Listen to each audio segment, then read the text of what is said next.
Have you wondered where you are on your journey of leaving insomnia and finding peaceful sleep? Well, if so, this video is for you.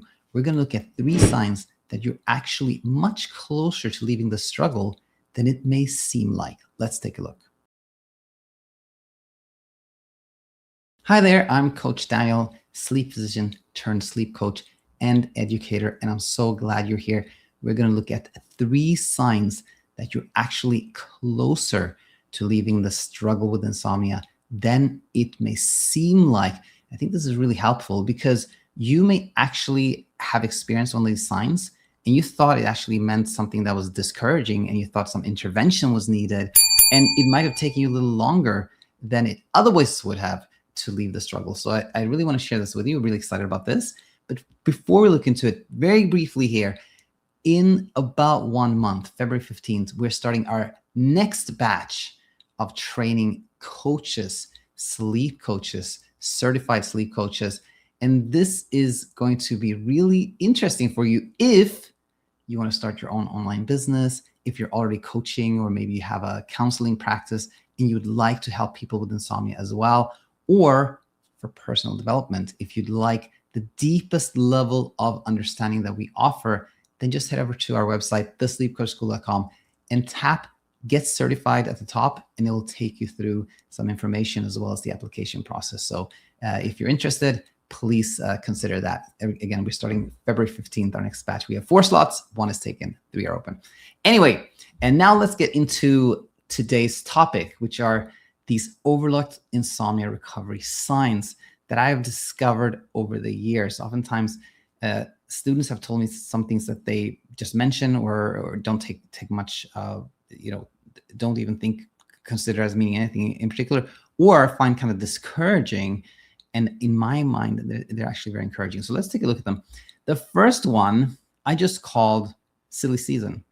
And this is when a student says, "Hey, Daniel, I'm like looking at all the things, all the rituals, all the attempts I've been engaging in to try to control my sleep. And I actually realized I can't control my sleep. So now that I think of everything I'm doing, it's kind of silly."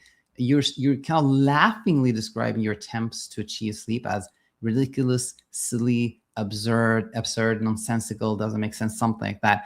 Not in a critical way, not just like, "Oh my gosh, this is so absurd, what I'm doing so dumb." Not that. That's different. This is what I'm talking about here, is the kind of like chuckling, laughingly, like, seeing something almost comical when you look at all the things you've been trying to do to achieve sleep. That is actually a very, very nice sign.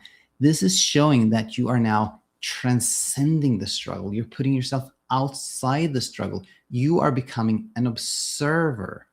And this is really helpful because what drives our struggle with sleep are our efforts. Sleep is a passive, effortless, involuntary, automatic process. It just happens when we're not trying to achieve it. The more we try to sleep, the more we struggle. Now, if you start to go in this direction, when you're no longer just kind of like, let's say, mindlessly, automatically pouring all your bandwidth, all your thought power, all your brain power into problem solving, into fixing, into doing, into trying a new thing, then you're completely engaged in the struggle and it will be quite intense. But once you start to kind of like take this observer position, you're looking at the struggle, you're smiling at it even, you're only spending a small percentage in the struggle, and you're spending a larger percentage outside the struggle. And this takes away the fuel that the struggle needs. It takes away the effort. It takes away the energy for the struggle, and you are about to leave the struggle. So this is why silly season is actually a very nice and encouraging sign. Now, the second one, this is the one I really wanted to spend some time on because I think this one really matters. And this one matters because it can actually seem discouraging. You can think that you're in a place where you're actually very far from leaving the struggle when that isn't the case. And this I just called the fed up stage. And I hear this very often described something like this. Somebody saying, "Hey, Daniel, I'm just so done with this. I mean, I'm done with all of it. I'm done with the sleepless nights, the jerks, the anxiety. I'm also so done with trying to befriend wakefulness, learning about sleep, educating myself, the inner journey, all of it. I'm just so over it. And the tricky thing here is that this doesn't feel nice. It feels like you're, it can almost feel like you're discouraged, you're hopeless, you see no way out. You're just like so dumb, so done with it, right? But in fact, what you're realizing is the truth. You are this close to fully surrendering. You're this close to fully letting go, because what you're realizing is the truth. You're realizing that there is no possible way to have control. And your brain is telling you this, and it's sending this, it's kind of telling you like, just give up, just surrender. And there's no point, something like that. There's no point in trying, but it doesn't necessarily feel nice. You can think like, oh my gosh, I'm so done with it. And I shouldn't be done with it. I need to figure this out. I need to keep fighting. I need to keep doing things. But when you see this, it's really helpful, because we feel like, when you see that feeling like I'm so done with it, I'm so over it, you're this close to leaving the struggle, then you see that this calls for no intervention. Just let things sink in, and you'll see that you are, again, very, very close to where you want to be. You're very close to just surrendering all the efforts and no longer trying to achieve anything. And that leads where we want to be. So that's the fed up stage. And it's actually very encouraging when I hear people express what we just talked about there. And the third one I just call disinterest. And I hear this as follows. So it may be a bedtime client, or somebody in Insomnia Insight program, or somebody from the general community who says, hey, Daniel, like, I'm not doing the educational modules anymore. I haven't checked in the app for a week, or I haven't been, checking the new modules lately, or I haven't wanted to look at any new YouTube videos anymore, Daniel. Is this okay? And this is a little different from the one we just talked about, because I think most students who are getting this kind of disinterest are sensing that it actually is a nice sign. It's kind of two voices in your head. One is like, oh, this is nice. I'm not interested. I'm interested in other things in my life. And the other part of your brain is kind of like, but you should be studying. What if you're missing something? Like, something like that. But this is very, very nice, because what's been happening here is that your brain, your mind, your subconscious, if you will, has actually understood that it was all a false alarm.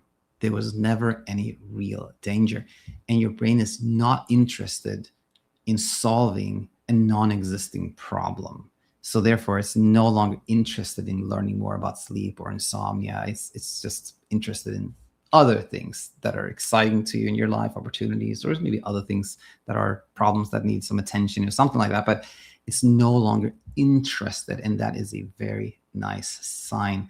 It means that you're on your way of leaving the struggle. Now, if you've already seen these signs happen, that is very nice. And how that can be helpful is that you see that there's no call for any intervention. And the only tricky thing here is that these nice signs can be interpreted as like, oh my gosh, I'm slacking off, or I'm not doing enough, or I'm not taking this seriously. And then it can lead you kind of back to struggle. But when you see these signs and you're like, oh, these are just not nice signs, they call for no intervention, it leads definitely where you want to be. Now, if none of these sound familiar to you, if you're still very engaged in the struggle, you take it very seriously, you are highly interested, and you're nowhere near being kind of fed up, then just know that you have a ton of relief and peaceful sleep and growth to look forward to. Just keep learning, keep on this journey, and this will all arrive for you. You will arrive here as well. Soon enough, you will start to see things from that kind of silly angle, and or you'll start feeling fed up, and or you'll start feeling disinterested, and then you'll know, thanks to learning with us here, that your struggle is about to fade away. Hope this made a lot of sense to you. Let me know, as always, in the comment section what you thought, and I'll see you in the next one. Bye for now. Hi, it's me, Daniel, and I hope you really found a lot of value in the video you just saw. Now I have a question for you. Did you hit the like button? Did you leave a comment? If not, then please consider that, because that is what leads to people finding us, finding peaceful sleep and peace of mind and feeling like themselves again, and all the other wonderful things that come from understanding what insomnia is really all about. So yes, just hit that like button, leave a comment, and that will help so much. Thank you.